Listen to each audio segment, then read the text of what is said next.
হিমালয়ের কোলের ছোট্ট দেশ নেপাল ইতিহাসের সবচেয়ে ভয়াবহ রাজনৈতিক সংকটের মুখোমুখি। রাজধানী কাঠমান্ডু সহ দেশ জুড়ে টানা 2 দিনের ভয়াবহ সহিংসতায় অবশেষে পদত্যাগ করতে বাধ্য হয়েছেন দেশটির প্রধানমন্ত্রী কেপি শর্মা ওলি। এলএমই সার্টিফাইড বিশ্বসেরা কপারে তৈরি ওয়ালটন কেবলস, যা আপনার স্থাপনাকে রাখবে সব সময় নিরাপদ। সব কিছুর সূত্রপাত মাত্র 1 সপ্তাহ আগে।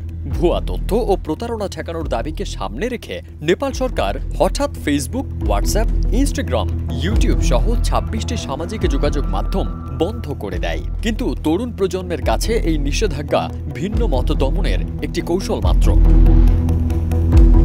8 সেপ্টেম্বর সকাল থেকেই রাস্তায় নামে হাজারো তরুণ। শান্তিপূর্ণ বিক্ষোভ দ্রুত সহিংসতায় রূপ নেয়। আইনশৃঙ্খলা বাহিনীর সঙ্গে সংঘর্ষে প্রাণ হারান 20 জনেরও বেশি মানুষ।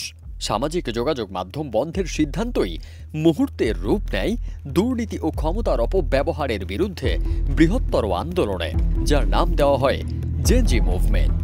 সেই আন্দোলনই শেষ পর্যন্ত নেপালের প্রধানমন্ত্রী কেপি শর্মা ওলির পতন ডেকে আনে। 9 সেপ্টেম্বর সহিংসতা ছড়ায় কাঠমান্ডু থেকে পোখারা, ভরতপুর, ভৈরা হাওয়ার মতো শহরে। সংসদ ভবন, সিংহ দরবার প্রাঙ্গণ, সুপ্রিম কোর্ট, এমনকি শীর্ষ নেতাদের বাড়িঘরে আগুন ধরিয়ে দেয় বিক্ষোভকারীরা। আতঙ্কে সেনাবাহিনীর হেলিকপ্টারে নিরাপদে সরিয়ে নেওয়া হয় মন্ত্রীদের।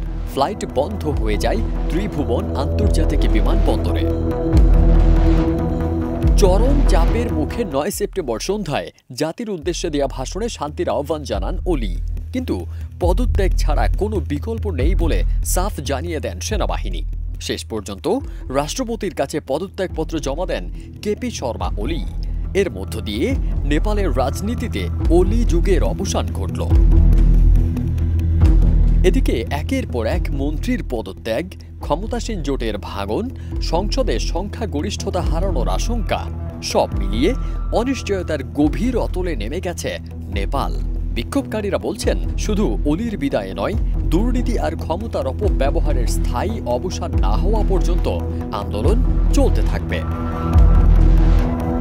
নেপালে একদিকে সরকারের পতন, অন্যদিকে অস্থায়ী সরকার ও আগাম নির্বাচনের দাবিতে উত্তাল জনতা। হিমালয়ের কোলে এখন শুধু একটি প্রশ্ন, কে ধরবে নেপালের হাল? ফারদিন সানি, দেশ রূপান্তর।